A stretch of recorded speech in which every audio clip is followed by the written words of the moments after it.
A Ferroviária, ela sempre foi prejudicada pelas arbitragens. Era histórico a Ferroviária tá ganhando de 2-0 do Palmeiras, por exemplo, no Parque Antártica, ela perdia de 3-2. Com interferência direta de arbitragens. Aqui em Araraquara, por exemplo, várias vezes ela foi totalmente prejudicada. Teve um jogo do São Paulo que eu estava com meus irmãos, eu e meus 3 irmãos, eu 10 anos de idade, meu irmão mais velho 12, depois o Geraldo 9 e o Mauro 8. Houve aquele tumulto com São Paulo, uma pessoa armada dentro do estádio, o árbitro era Romualdo Arpe Filho, né? Lenda da arbitragem. Um jogo de um tumulto muito grande, o estádio foi fechado, só às 10 horas foi liberado para o público sair. E logo aos 5 minutos, o Paraná, que era um ponta do São Paulo, um ponta bastante agressivo, ele era até um pouco maldoso, vamos dizer assim, né? Um grande jogador, mas maldoso, jogava muito com o cotovelo, muito dando o ombro no adversário, né?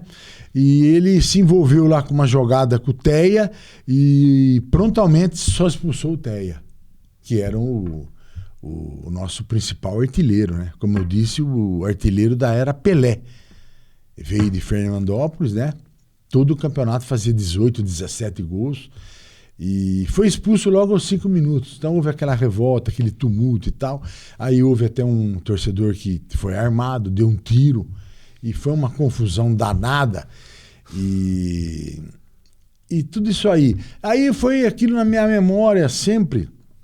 Eu revoltado com isso aí, sabe? Arbitragens tendenciosas contra a Ferroviária. Porque a Ferroviária era um time da estrada, era um time considerado da elite, vamos dizer assim. Porque a Ferroviária... Na verdade, a Ferroviária foi o primeiro clube empresa do Brasil. A Ferroviária nasceu dentro da estrada de ferro Araraquara, por exemplo, onde os funcionários da estrada, lá em Votuporanga, Fernandópolis, Catanduva, São José do Rio Preto, era sócio da Ferroviária, debitava no olerite do funcionário da estrada de ferro Araraquara, debitava mensalidade, Associação Ferroviária de Esportes.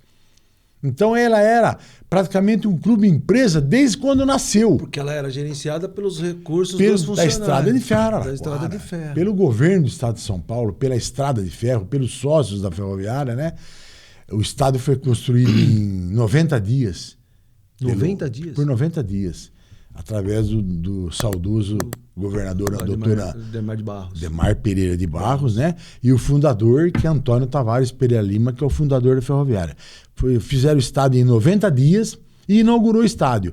A Ferroviária já entrou no campeonato em 51, emprestou primeiro o nome do Américo para poder entrar no campeonato paulista, até providenciar as atas, as documentações, né? E aí, em 52, ela já começou como AF. E já brilhando no futebol, já fazendo excursões, revelando jogadores. Se a gente for falar um jogador que a Ferroviária revelou, é mais de 100. Jogador que eu digo é para time grande. Sim. Não é jogador para time médio. Jogador para time grande. Começou lá atrás com o Dirceu, né? Com o Galhardo indo para o Fluminense. Aí foi indo... Bazani, Teia pro São Paulo, Pio, Ney, Dudu, Bazani, Mauro Pastor pro Inter Internacional e relacionado para a seleção brasileira, como eu disse para você, ele foi relacionado também, o Mauro Pastor, né? Fez alguns amistosos. Jogou alguns amistosos, né? Uhum. E a Ferroviária revelava craque assim, de forma, a cada 6 meses. Ela revelava um grande talento e os times de São Paulo vinham buscar. O Palmeiras, por exemplo, Sérgio Bergantin, goleiro, Dudu, Bazani, levou o Pio, né? Levou o Pio. 3 meses depois, eles vieram buscar o Ney. Porque eles viram que o Ney tinha o mesmo padrão do Pio, só que até um pouco mais agressivo. Tanto é que quando o Ney foi para o Palmeiras, o Pio foi emprestado para o Santa Cruz. E o Ney foi o titular, com Edu, Leivinha, César e Ney. Né? Aquele grande time, Leão, Eurico, Baldock, Luiz Pereira, Alfredo Zeca, Dudu e Edmir da Guia. E aí foi caminhando, a Ferroviária foi sempre revelando jogadores. Sempre. Até tempos recentes aí, o Leandro Donizete, o Atlético Mineiro, Sim. nascido em Santa Lúcia, né? Curitiba. Menino humilde, né? Recentemente,